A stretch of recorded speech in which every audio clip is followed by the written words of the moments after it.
Hello, Psych Stats students. This is Dr. Hartnett from Gannon University, and this is an example of a paired t-test. This paired t-test, I'll kind of introduce it via PowerPoint, which I will also make available to the class in Blackboard. So this is my paired t-test example. And why the seagulls? Because it comes from research looking at seagulls. And research finding, FYI, if you stare down a seagull, it will leave your french fries alone.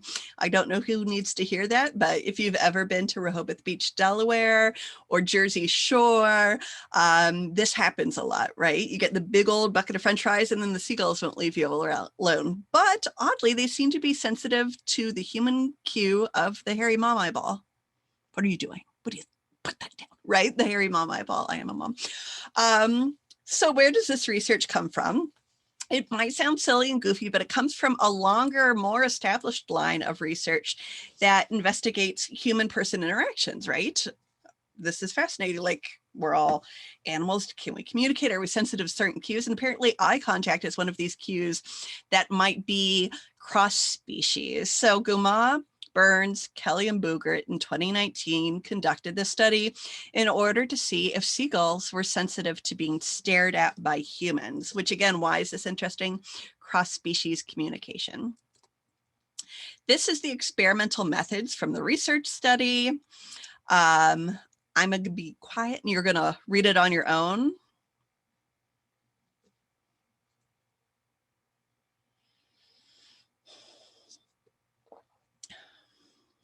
Read it seriously.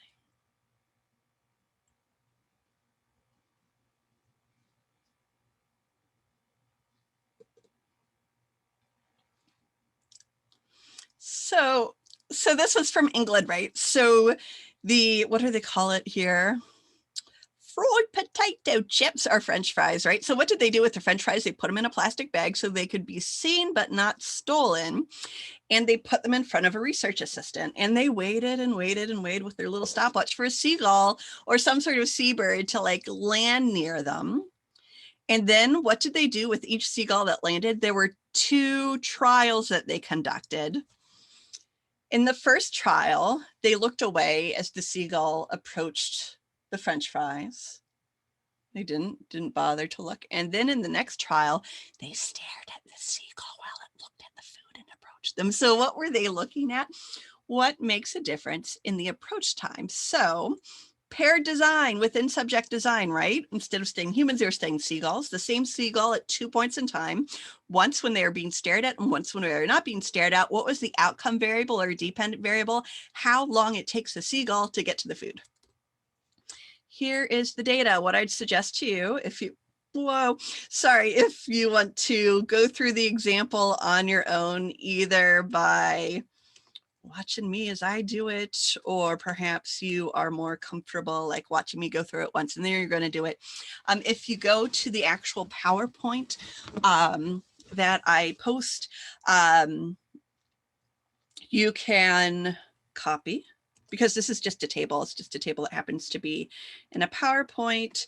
And I already did this before, but you just do copy and paste and your data is going to be there. Then, as always, you need to save it somewhere good. I'm going to save it to my desktop.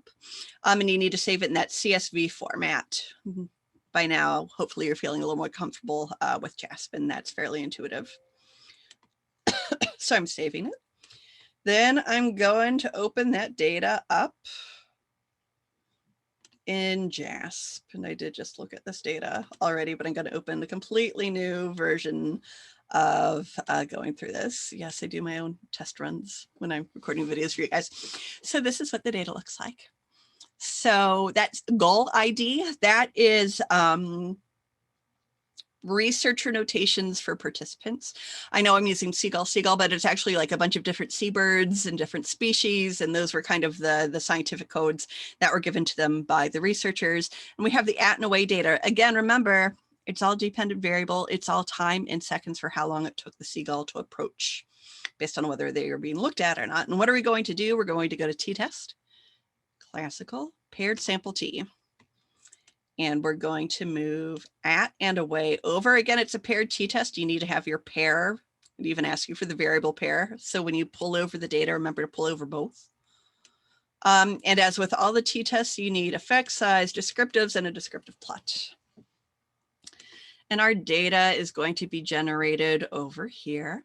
I'm going to bebop over back to our PowerPoint presentation, actually, because I saved the data there. And I'm going to mark it up, and I'm going to save my markups. So I'm going to draw. What should you look to first when you're looking at your JASP results? I would say this should be the first thing that you do.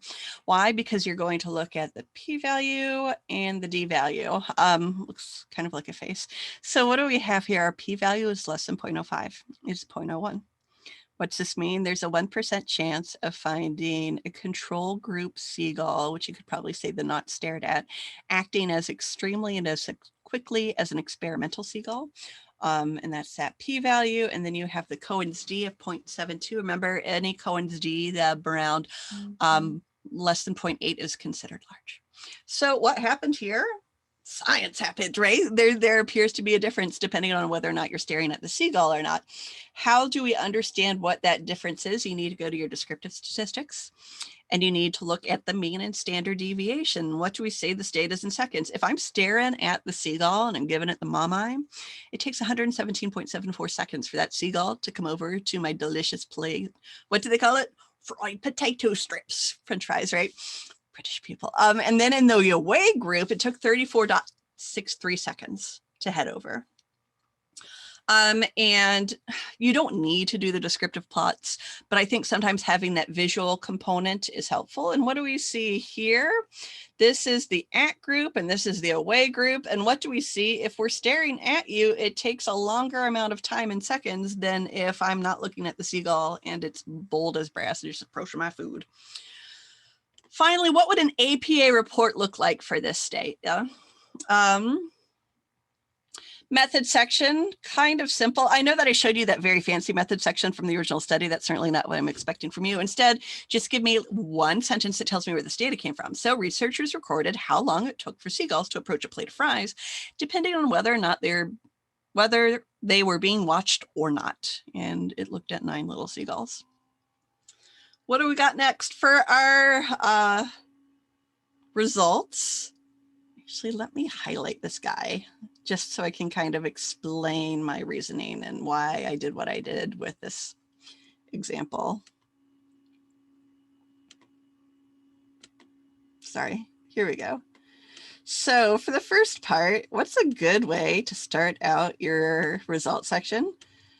A paired t-test was conducted. Why would you ever do a paired t-test? To compare two things. So a paired t-test was conducted to a paired t-test compared how long it took the seagulls to approach the food when they were being watched versus when they were not being watched. So that's a nice, simple way to start the result section for any t-test, right? What did you do and why? The second area, hopefully this will go a little quicker when I get a different highlighter color. Again, why these different highlighter colors? So it can be clear what I'm trying to convey to you guys. These findings were, there we go, maybe? Oh, what's your problem?